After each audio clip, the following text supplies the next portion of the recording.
Good afternoon, everybody. Thank you for coming today to our presentation. We're delighted to have you here. I'm going to do an introduction of our speaker, and then we'll welcome him to the stage. Bob Hesse, Dr. Bob Hesse, is a permanent Catholic deacon in the Archdiocese of Galveston, Houston. He is chairman and co-founder of Contemplative Network, dedicated to teaching contemplative oneness prayer, funding scientific research, and encouraging interfaith dialogue. He was inspired by Trappist monk Father Thomas Merton while on retreat at Gethsemane Trappist Monastery. Later, Dr. Hesse was appointed by Trappist Father Thomas Keating as a commissioned presenter of Contemplative Outreach Limited. In response to an invitation by the Dalai Lama to Keating, he was Keating's emissary to the first Contemplative Outreach Limited dialogue with the Mind and Life Institute. Bob has given numerous international and interfaith presentations, retreats and courses on contemplative oneness prayer and faith and science, having degrees in both. He teaches a graduate course on faith and science. Locally, Dr. Hesse has been a resident of Terrace since 2019, and although he has often done presentations for his fellow residents, highlighting the intersection of empirical truth and spiritual faith, he does not speak for EricksonLiving or Terrace. We are honored he is presenting to this group today, and I would like to welcome Dr. Hesse. Thank you very much. I appreciate it, and I appreciate the invitation. We acknowledge Dr. Jeff Watson from the corporate office that I was invited to do this. I want to mention to you that it is not going to be speaking as a resident, just to reinforce that. It's strictly from my background and what I do and I'm interested in, and she gave some of that background. I also want to tell you that as we go through this, don't worry about a lot of the technical details. There's going to be a punchline to each slide, okay? But I'm an engineer by training and then a scientist by physical chemistry, so I never knew what I wanted to be when I grew up, so this is it. Basically, there are going to be 4 sections to the presentation: medical research, interfaith conferences, am I in your way here? Educational need, and lessons learned. So I'll give a break slide so you know when I'm moving from one to the next. First, medical research. The main source of this was from the Handbook of Religion and Health by Harold Koenig. He is out of Duke University, and this is really the Bible of combining all of the research on religion and health. Okay, and basically the way it's laid out is the coverage is not specific to any one religion. And I want you to all realize this. This research was for religion in general. It wasn't any particular religion. The data is statistical summary of multiple peer-reviewed studies. So it's not a specific study. What Harold Koenig did is, he's an MD, he basically collected all the studies that were on a particular subject, and then he compounded them and compiled them. It's geographic, it's mostly in the U.S. Its methodology was correlations, not causalities, meaning it was a statistical study of things that people did and what was the result. Okay, the limitations were it didn't cover spirituality that much, and the reason is because spirituality can't be measured very easily, and when you're doing studies, it's difficult.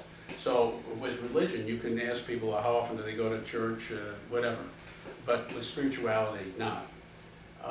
The scope are really 3 categories discussed that you'll be seeing in the following slides. One is faith, whether you have a theistic belief and what medical effects that has. 2, liturgy, I call it liturgy, it's basically church attendance, synagogue, whatever the church might be called, and regular prayer practice. Okay? Now, most of the prayer research is on discursive prayer, or basically not contemplative prayer. There are 2 different types of prayers, but I'll get into that in a minute. Okay? There were studies on faith and depression. Now, when I say faith, I'm talking about a theistic faith belief, okay? Subject study believed in a God. Total studies, 444.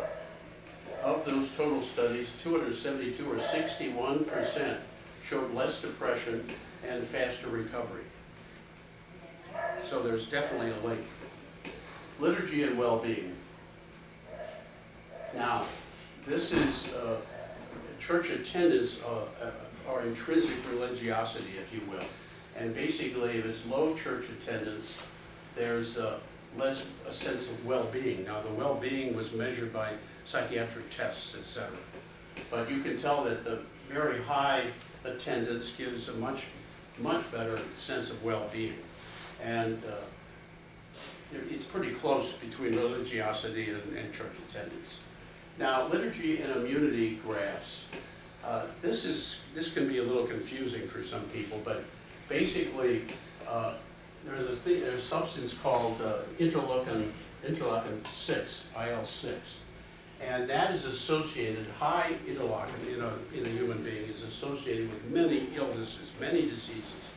So, diabetes, arterial sclerosis, depression, lupus, cancer. I mean, everything goes bad when that is high.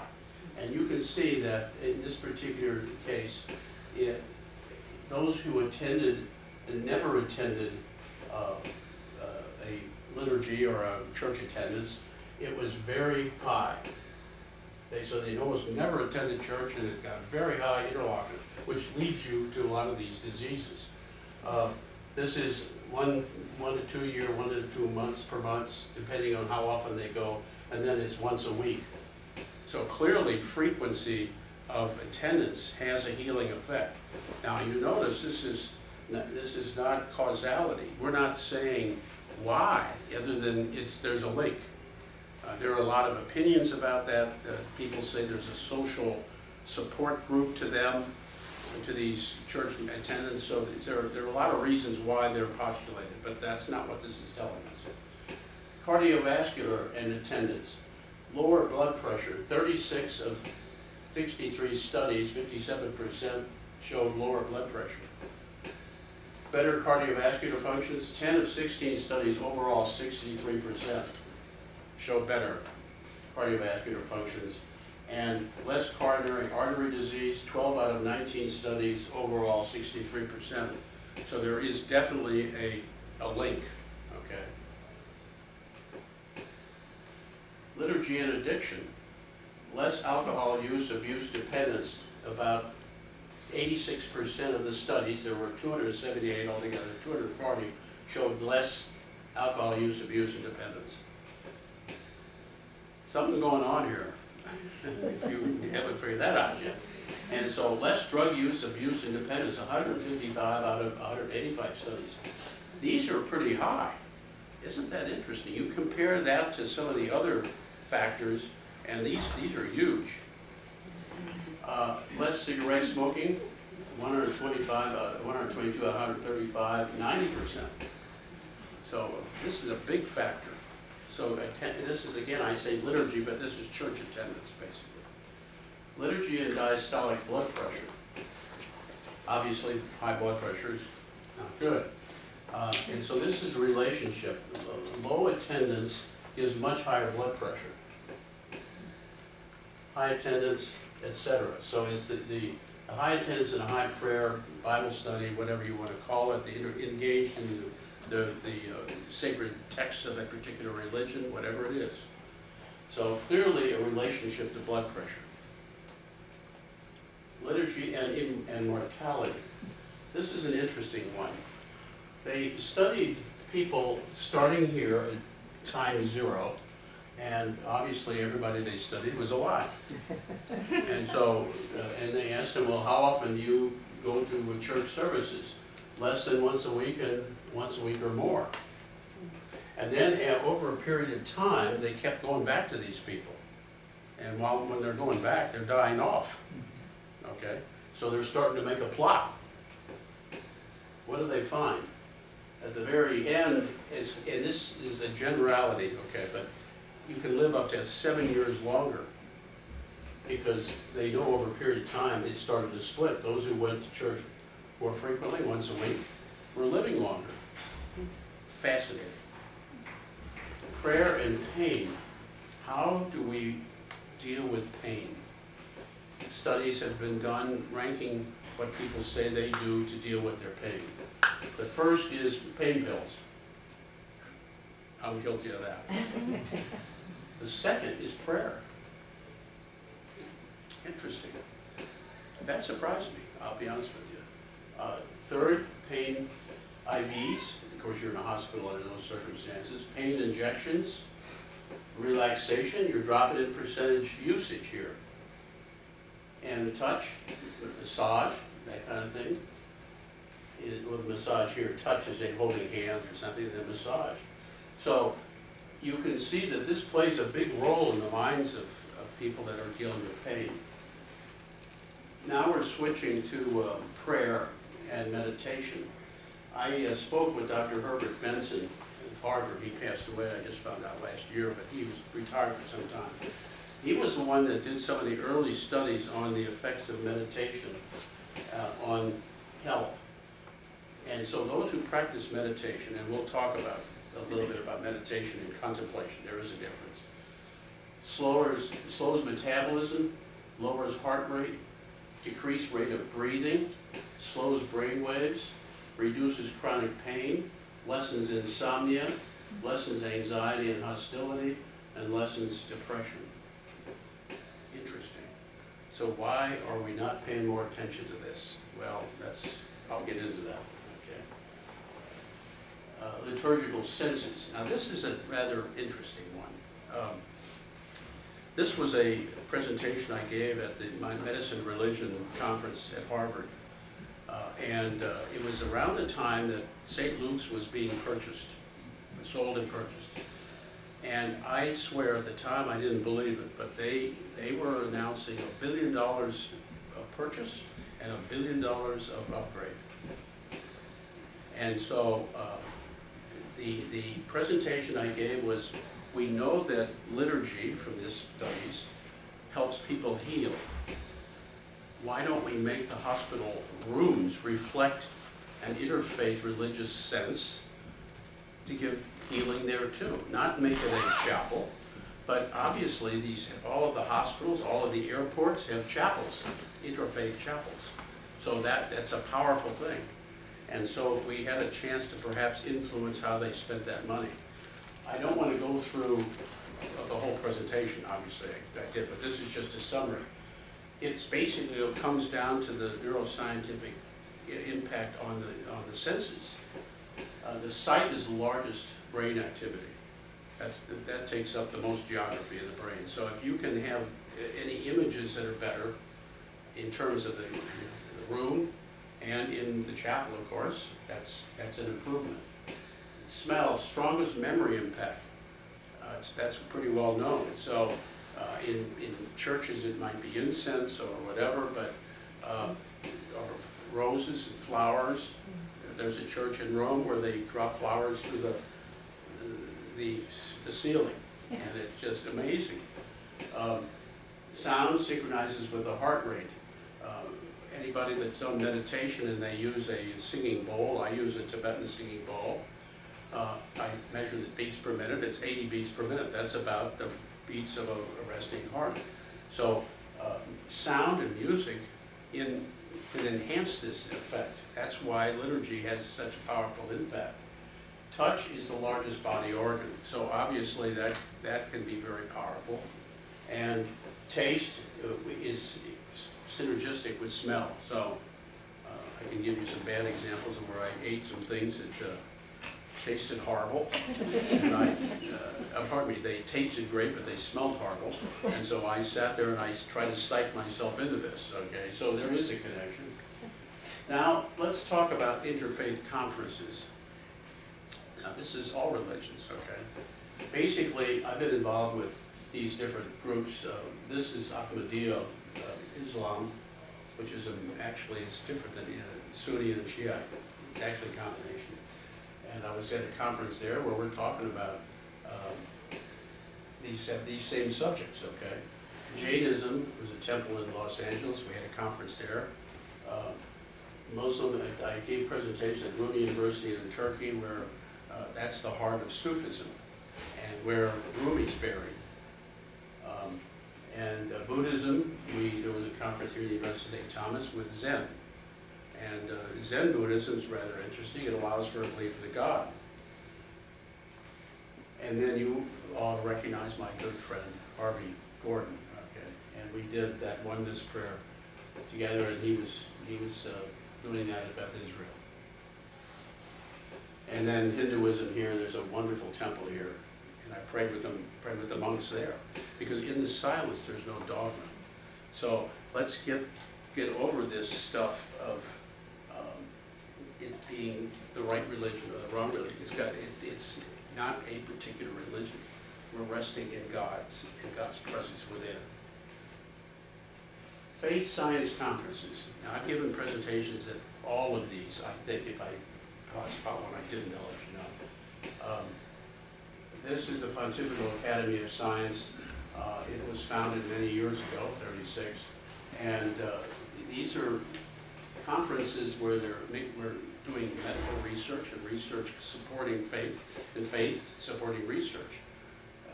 In my belief system, if our understanding of faith and our understanding of science don't match, then our understanding of one or the other or both is wrong. So I'm feeling pretty comfortable here. Okay. This was a rather interesting one. This is the one that she referred to in the introduction, where I went there and attended the conference for Mind and Life Institute. And the Buddhists have done some tremendously good research on meditation, particularly by Tibetan Buddhist monks. This is the Institute for Spirituality and Health. I was vice chairman of the board of that. It's the oldest such organization in the country. It's here in Houston. It was the first to teach chaplains in the country. And so really powerful. It was originally called the Institute for Religion and Health. And then this wokeism kind of picked up, and they said, well, we better not call it that because we're going to offend somebody. Well, I'm a believer in organized religion. It's disorganized religion that worries me. That's whatever. So, but these research is not dependent on any particular religion. This is the George Washington Institute for Spirituality and Health, and George Washington University, very similar in scope, but younger. And you can see that they're getting younger as you go along. This is the European Conference on Religion, Spirituality, and Health, which is, these two are very similar. This more in Europe, and this one here in the United States. And this one, it started at the University of Chicago, and you've got Harvard, you've got some of the major universities rediscovering that healing requires a religious spiritual component. And you can tell by this 2012, I attended the 2013 one, and fortunately was able to convince them to come here to Houston, so we've had it here in Houston a couple times. But this is a very interesting conference. Spiritual science conferences. Now, how am I making a distinction with these titles? Well, I'm trying to capture the flavor of these different organizations. This is an interesting one out of London, and they do mainly Zoom. I've done that on several occasions. It's very, very eclectic, very open to a lot of different research. Then IONS Institute for Noetic Sciences, and this was founded by Edgar Mitchell, a lunar astronaut who had a contemplative experience in space, and they're very powerful. And the Galileo Commission, which actually is related to the Scientific Medical Network, and they do research projects. Now, the question, I'm just hitting the surface here, okay? Having been to a lot of those conferences, one of the things that struck me is I was, on a number of them, I was the only one I was running into that had been at some others. I thought, well, that's kind of weird. How come well, these are very siloed. They don't talk to each other. there's not a cross-fertilization, and it just bothered me terribly. And they all had something to offer, but they weren't talking to each other in general. The European Conference and Conference of Medicine and Religion, that's not the case, but almost all the others there was. So a friend of mine who is a former Jesuit priest, Kyun Kigo, unfortunately passed away recently. So he and I decided to form Contemplative Network. Now, why do we do it? Well, there are two batches of research that are not communicating with each other that much. There's the whole batch I just went through of belief in a God, attending church, praying, okay? And that, 87% of the population believes in a God, so that's very solid. Then on the other hand, you've got a lot of solid Buddhist research that is non-theistic, and shows that healing can take place. Well, I believe God works the way God wants to work. I mean, I'm not in charge, He is. Okay, so, but it's wonderful, we all get healed. Okay. The question is, there hadn't been that much research on on contemplation, and here's where it's difficult. The terms meditation and contemplation have been bastardized a little bit by society. Meditation it comes from meditatio, the Latin meaning, like you being a Catholic, you gotta have Latin, I mean, I'm sorry. It means to think. Contemplation means to gently let go of your thoughts and focus on, in the Buddhist tradition, a mantra, in the Christian or theistic tradition, God, or a symbol of God. Okay. There hadn't been that much research on contemplation. And the irony is that it should be very powerful, okay?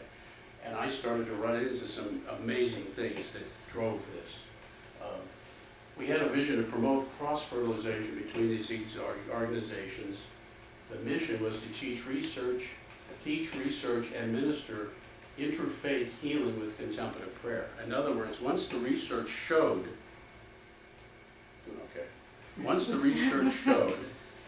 that there was a healing benefit, we didn't do the research just for the fun of it. We were using the results to go into the secular world and convince them that they can't ignore this anymore. Okay? So that's why. The ministries establish interfaith ministries based on the medical research results. So we do the research, then we establish the ministry. So we're working on PTSD in the VA hospital. We're working on Parkinson's. I'll tell you a story of Parkinson's. We got time, it'll blow your mind. Depression, a lot of these different areas. And it all quite simply comes around to the fact that the brain is both a conscious and unconscious. Thank God. If we had to think of every breath we take, we die. And it all this research kind of centers around that concept, because what happens is in the process of gently letting go of your thoughts, whether it's Kabbalah in Jewish tradition, Sufism in Islam, or mysticism in Christianity, it's all basically the same thing, and you're gently letting go of your thoughts and resting in God. That frees up that conscious brain for the unconscious brain to unload. So it hinges quite a bit on that. Currently on PTSD, Parkinson's, depression, palliative care. Very interesting. For those who have a fear of death, which can happen with palliative care, we just finished a research project showing, with brain scans, showing that the memories of people that had near-death experiences are very similar to the memories of people who have been practicing contemplation. And so if that's taught, if that form of contemplation is taught, which in the lingo in today's world, the term meditation applies to both, but I'm being very specific here. If contemplation is taught, it can lessen the fear of death. And this was founded in 2011, and it took us a while to get our act together, basically. We were doing ministries that are teaching prayer and doing prison ministries and things like that. But when the research results started to come in, then we realized we had to start establishing interfaith ministries healing. And right now, in that process of doing this research, we've been funding it ourselves, not very easy. So we're trying to go from an all-volunteer to a major fundraising program so that we can get serious about the research. Now, that was an educational tool that I was talking about. I teach a graduate course to clergy. Okay. Clergy, in general, aren't taught about God's revelation in nature. It's usually either scripture or tradition. You don't hear about nature too much. And so when I was teaching this, I realized that there was a book that was lacking. Not because I was so smart, but most of the books were really intensely complicated and siloed, just like these organizations. So we needed a book that was a little bit more broadly based and more easily understood by non-scientists. And so that's why I got engaged with this, and the book is sitting back there. There's some flyers back there if you want to take a look at the book. Okay. So this book really is really the bibliography in a way of the material I presented, but the material I presented is only a small part of this book. Okay. It's a textbook for this graduate course at the University of St. Thomas. The flyer's in the back, I told you. And we're going to have a book signing here on May 24th, Tuesday at 2, and in case you're interested. And you can see in more depth what I can't cover in 30 minutes. Okay. Now, lessons learned. Usually, if I'm given a presentation, I expound on lessons learned. Okay. I don't want to do that. I want you to tell me what lessons you may have learned, what questions you may have, and I'd like to just hear from you all. And Kristen Kennedy has been so kind to facilitate that discussion. Sure. And I will step aside, and then whenever the questions are, whatever. Okay, great. Well, I know that I myself have learned quite a bit from just hearing what you've had to say today, Dr. Hesse, but do want to turn it over to you or allow you to contemplate what you have heard today and just open it up for any questions or thoughts, if there are any in the room. Not everybody at once, okay? Yes, you don't want to overwhelm them. Dawn, yes ma'am. I'll just start out with first, Dr. Hesse, this was fascinating. I mean, thank you so very much for putting all that work into this and then coming here and presenting this information. Man, gosh, it shouldn't be a secret. Oh, yeah.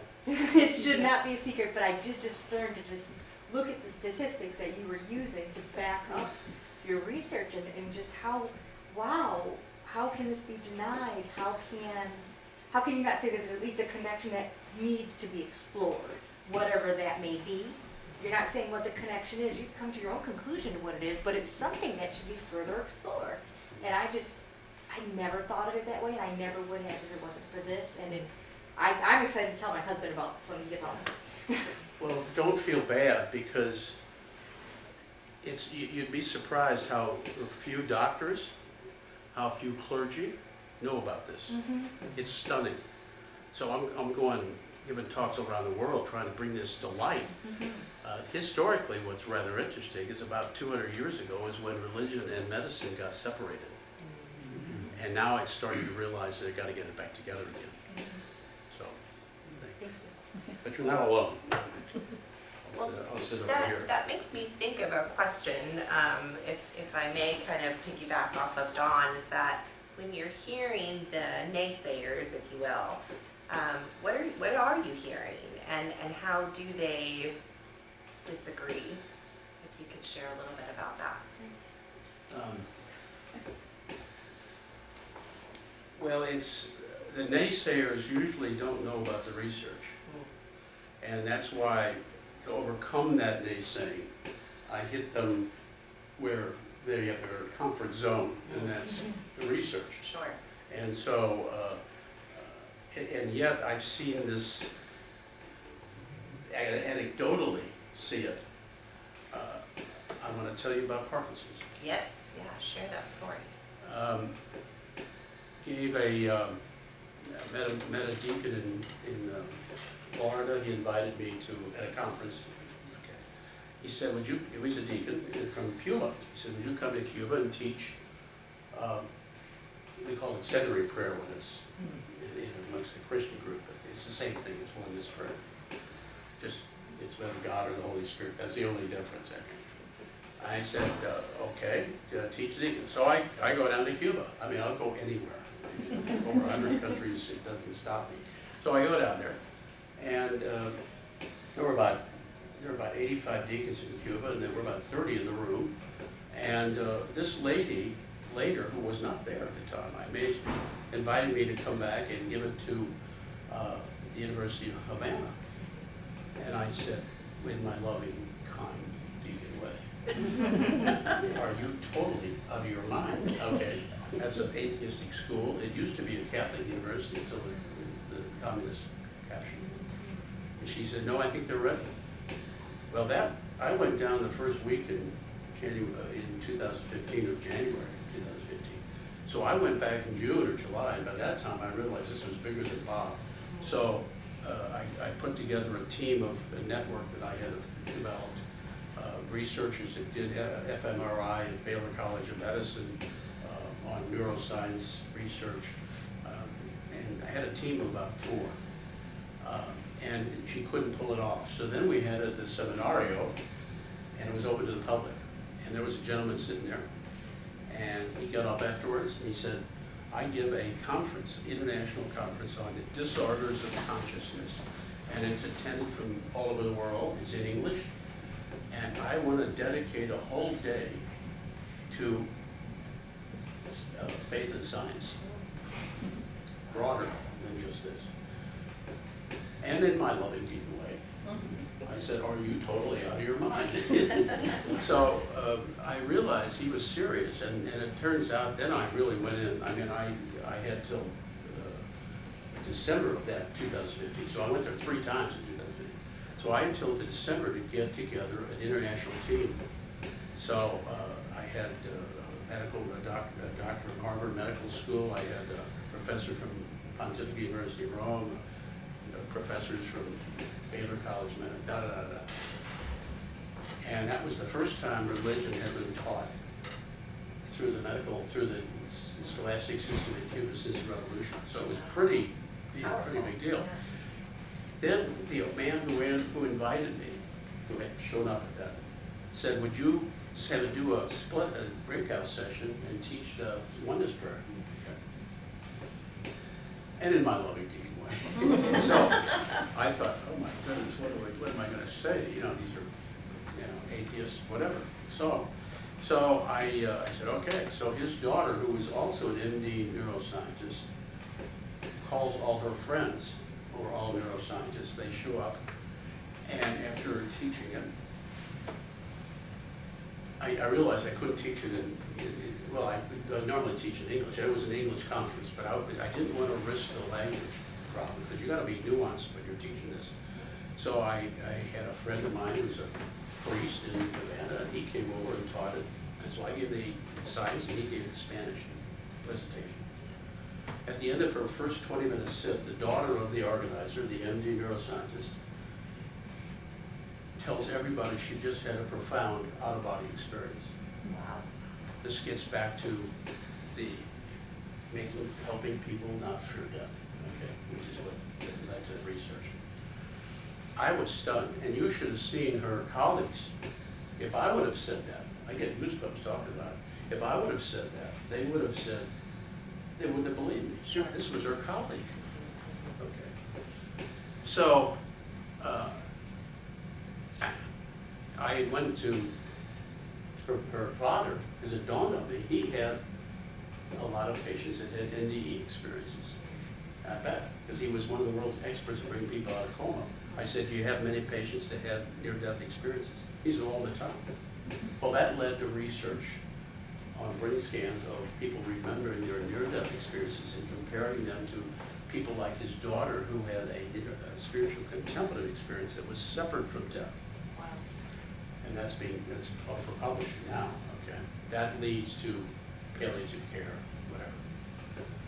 2019, go back to report the results.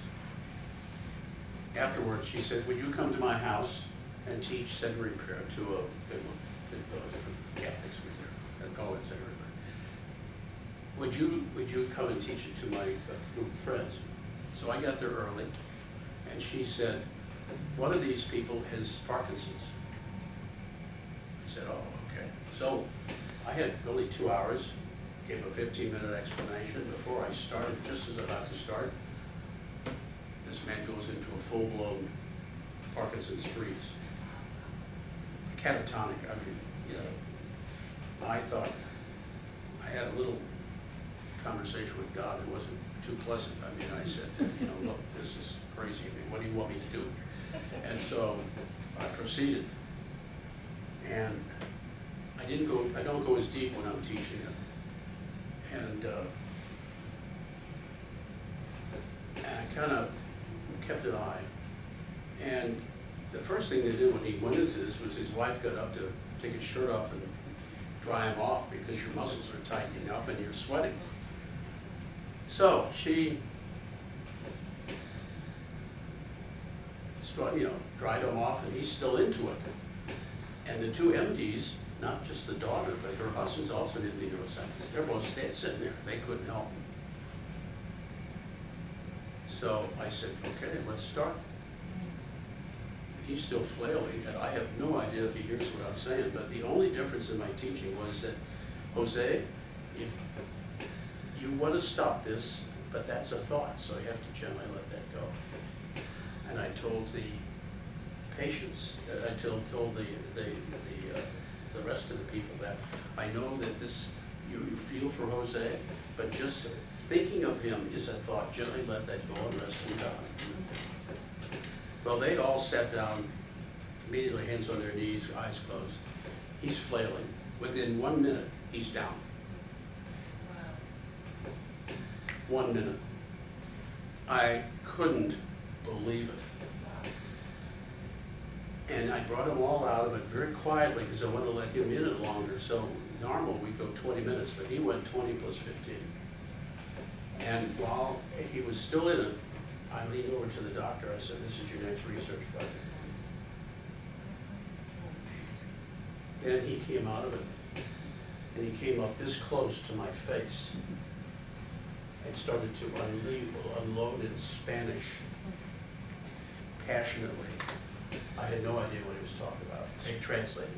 He said, when Castro took over, they took all the children into the countryside and purged them of their belief in God. I have been looking for God my whole life, and I have finally found him. Wow. And he and I wept on each other's shoulders. That's all you could do. That was 2019. We're raising money now, trying to do this. And I'm thinking back on that experience. So I called Janine, the doctor, about 2 months ago. 2 months ago. I said, you remember that? I want to talk to you about it. And she said, I was about to call you on that same subject. Wow. I said, what do you mean? She said, I have more patients that we cannot help. They're treatment-resistant Parkinson's patients. We have more of them, and we don't know what to do. We've tried everything. They're maxed out on their medications. They have side effects, da-da-da-da. So she says, my husband and I finally remembered what you did, and we thought as a last resort, we'll go to 4 patients' houses that are desperate. Here are I'm not an expert, but here are the symptoms, okay? When you are constantly having these attacks, it happens in the middle of the night, so you're sleep deprived. That causes depression. They don't want to eat. They don't want to go out. It's horrible, absolutely horrible. She said we taught all of them. Every one of those 4 no longer has attacks. Every one of them. So what are they doing? He said they're practicing this prayer 3 times a day. And you can imagine, I was observing this man, and I'm thinking now from the science standpoint, not just the spiritual healer. But basically, he was trying to stop it. Well, the more you engage it, the worse it is. They're disengaging. So can you see the psychology of this? So now we funded her to do the research. Wow, that's incredible. So you don't have any idea where this is headed. I mean, I don't. Yeah. And so we're raising money now and trying to do this, and it's got to survive me and the others that have been involved in this. So we've got younger people getting involved, and